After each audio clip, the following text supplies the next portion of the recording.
Excellent.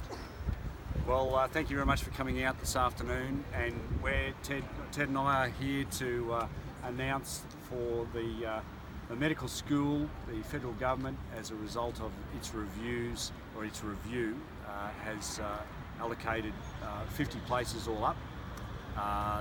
For those of you who aren't aware, the federal government made an announcement in December of last year that it would conduct a national review of all medical school places, and that national review was undertaken at the request of Ted and I.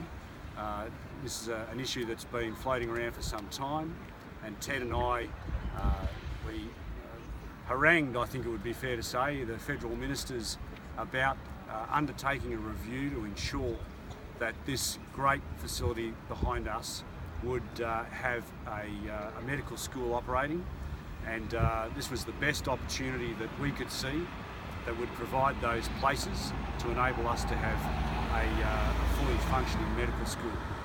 Now, this is fantastic news for the Sunshine Coast.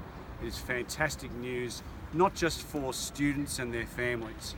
It's fantastic news for the broader Sunshine Coast to see that we will have a situation where families don't have to send their children down to Melbourne and Sydney and Brisbane and further abroad, that their kids can receive an education to become doctors right here on the Sunshine Coast.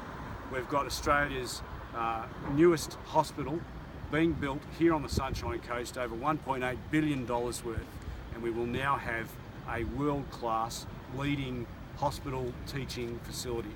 And we are very, very excited because this is a fantastic outcome for the Sunshine Coast and for all families. Ted and I have delivered on this outcome. We said that we would pull out all stops to ensure that the government released its findings by the end of April, and Ted and I have worked together on this from day one. This is a great example of how two federal members working together for their region can deliver fantastic outcomes. Ted.